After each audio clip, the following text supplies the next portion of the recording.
Hey everybody, welcome to another Cricut craft tutorial. Before we get started, make sure you subscribe to my channel because I put out new videos all the time. Hit that bell icon. It'll let you know when I put out new videos, and we have so many fun ones coming up, especially for the holidays. Today we are going to learn how to make this beautiful paper poinsettia. So let's go ahead over to the computer and get started. So I'm going to show you guys right from the start how to load your poinsettia pattern into your design space. So once you download from the Etsy shop, you're going to get a zip folder and it's going to be called Point. Go ahead and open that. And right here where you see the word Point, that's the file that we need. It's going to show up as a Chrome file, but when you open it in Chrome, this is what you're going to get. Don't freak out. It's totally normal. It's just what they do. We're not going to open it that way. We need to extract the file before we do anything. So go up here, click extract, and choose whatever folder you want to extract it to. Now mine has been already extracted to mine, but I'll just redo it so you guys can see. And that's all you have to do. You don't need this folder anymore. So I'm going to go into my CRICUT folder. And what we're going to do is look for Point, which is what we extracted to this folder. Basically all that does is unzip the file so that you can get to it. And there's Point right here.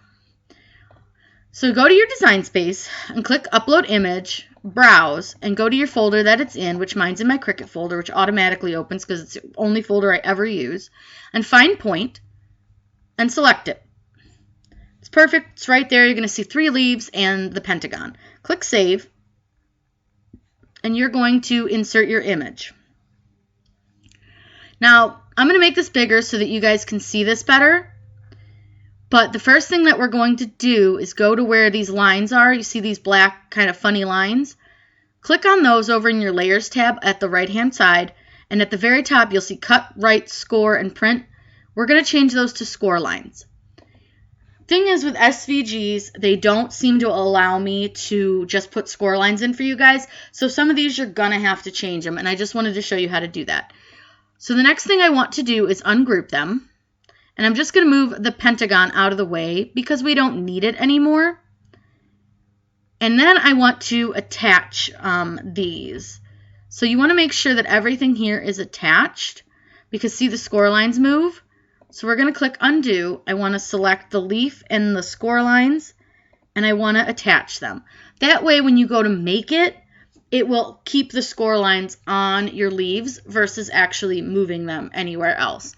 Now, you need 5 of each of these leaves to make this design. So click Make It, and I want to show you guys just so you can see here. See where our score lines are? They're still on there. So we're going to need 5 of these. I just wanted to show you that that's why we attach them. Now, I'm going to resize mine now. They're a little bigger than I wanted to make them. So I'm going to go ahead and reduce the size of those just a little bit. And I'm doing this mostly so that we can show you guys a little bit easier how to make them. Now you can detach them if you want, but what's going to happen is that I'm going to show you, it's going to put your score lines on a different sheet. I have a lot of people that ask me, oh, why aren't they staying on the same thing? It's because you didn't attach. So you need to make sure you select everything and attach. I just want to make sure to show you guys that. So we're going to need to do 5 of these. So you can do this a couple ways, but the way I'm going to do it is I'm just going to duplicate them 1, 2, 3, 4 times. And simple as that, you have your design. You only need 1 pentagon, and you're going to want to resize your pentagon down. I didn't do that at the same time, and I should have. And basically all I do is I just sort of compare it to the bottom, and you can turn it a little bit if you need to see it with the bottom of your petal, but I just turn it so that my petal's about half the size at like about maybe an inch up, so not too far, but that way your pentagon matches with your leaves. So let's click Make It, and it's gonna show you all the leaves that it's going to cut. So there's our 4 sets on this one, and our 5th set and our pentagon on this one. Now I have a little bit of extra space, and sometimes if I'm gonna cut and I have some extra space, I like to duplicate again and just see if I can fit another set onto the 3rd mat, and I may actually be able to fit another set. I do this just in case I have maybe a little spot that it's not filled in. You don't have to do this. I just prefer it. That way, if I have a spot that needs filled in when I go to make this, I have the extra leaves. And you can also make it so that you have extra leaves next time you make another poinsettia. Just make sure that for each 5 set that you do print that you have the pentagon. So let's go over into our machine with our cardstock and our scoring tool, and I'll show you guys how to load your scoring tool, and we can get these cut. I want to show you guys how to load your score tool. Your score tool is just the one that has the metal tip on it. If you have the maker, it is a scoring wheel, but this one is just like a pen. All you do is open your A, set your scoring tool in. Unlike the pens, do not press down, just set it and you'll feel it kind of snap in, and then close the A. That's all you gotta do to load your scoring tool. We're ready to load the paper now that we've loaded the scoring tool. So I have this set to cardstock. I am using the, I believe it's Recollections brand. Sorry, it's totally bumped you. It's Craft Smart brand from Michaels. It's the stuff that goes on sale in the big packs of paper, like the books of paper. So all I'm gonna do is just load my paper. I have a cut set to cardstock, and it should score the lines first, so I'll let you guys see that. All you're gonna do is hit the go. And I don't know if anyone else has this problem, but if I'm not on my actual like screen for the Cricut, it will not work, and I don't know why, but it's crazy. So as you can see, it is scoring our lines. I don't know how well you guys can see the score lines just because of the lighting, but it does go over them twice on the cardstock setting. I like it doing that because it gives you just a little bit deeper of a line, which is really nice. And that way you've got this nice deep line that we're going to fold on. So you guys will see it's going to be really easy to do. This does score kind of weirdly out of order. So I'm going to let this score the rest, cut it out, and we can get ready to assemble. I've pre-folded a few, but I want to show you guys how to fold them. So let me get some light over here so you guys can see. I don't know how well you guys can see, but there are score lines. What I do is I fold so the score lines are on the outside of the flower petal. And then I do what's called a fan fold, which basically means you just fold in opposite directions. So what I do is I'll flip my leaf over just to make sure that I'm folding it in the opposite direction of the other piece. And it's going to look like a little accordion at an angle when you're finished. So you just do this to each of your folds, and then you pop it open. Now I like to have the side that I didn't fold on the top, just because with the on not solid core paper, sometimes it rips, so you can see through it. So I'll do one more for you. Fold it in half, just all the way down.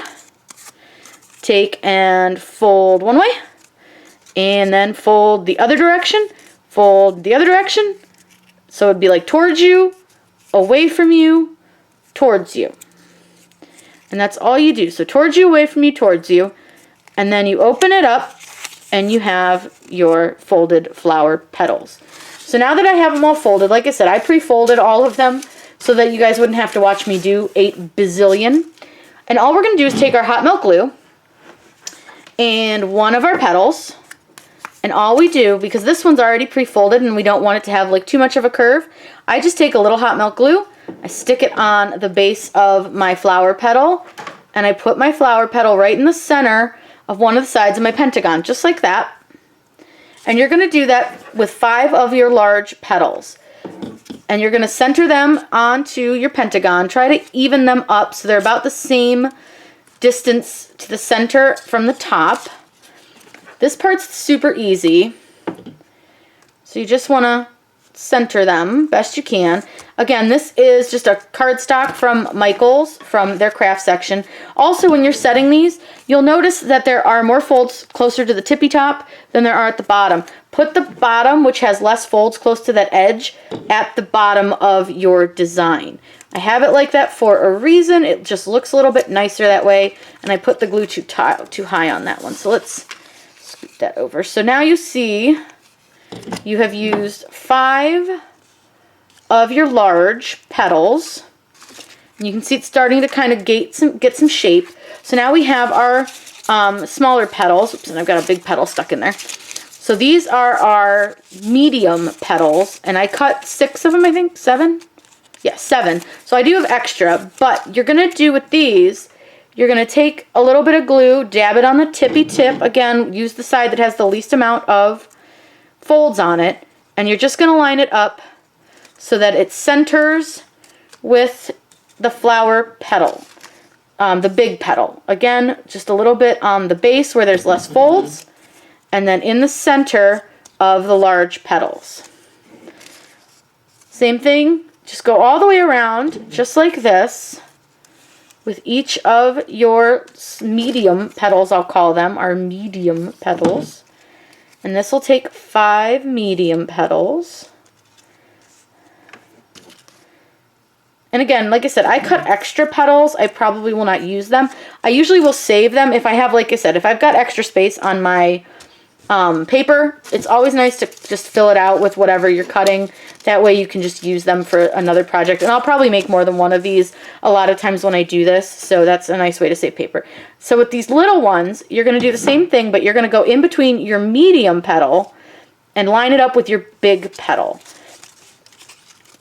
So again, do the side that has the least amount of folds. They're all pretty much going to be the same. Line it up with the center of your big petal, but don't go all the way to the top of your big petal. You want to kind of have your small center, you know, here lined up, and we'll show you what we're going to fill the middle with. And you can fill it with all sorts of things, but I'm going to use some really pretty sparkly gems. You can use lots of different things. You can actually cut paper centers. With these, I feel like they're very festive, and I like them to be sparkly. I feel like Christmas time, you can add glitter to just about anything, and you are good to go. And I think I accidentally put a medium petal in here. Nope, I didn't. Make sure you are grabbing the correct size petal for your design. I think I might have messed up somewhere. I'm going to just double check myself here in just a second. Nope, I think we're good. So here is the basic outside of our flower. Super easy, you guys. Honest to God, this is one of the easiest projects you will see on here. So what I'm going to do is let me go grab the gems and I'll show you guys what we're going to put in the center. So all I'm going to use are just these little gems. I got them from Michael's in the kids craft section. So they're just little plastic gems. And like I said, it's Christmas. I like sparkle, and who really doesn't? So all I'm going to do is just lay them around the center of my flower with just a dab of hot glue. And I just want to center the biggest one. And I'm going to press him down so he's nice and flat. And I'm just going to take each of my smaller gems, oops, which I apparently got stuck to each other. I have 5 smaller gems, so all I'm going to do is just the teeny tiniest dab of hot glue. And sometimes, if it's too close to my fingers, it makes me just a little nervous. So I'll put the dab actually on the design, or on the project. That way, if I drop the gem on it and I have to scoot it, it's no big deal. So I'm actually going to put my hot melt glue just on my project. I see I put a little too much on that one. No big deal. But you can use super glue, craft glue.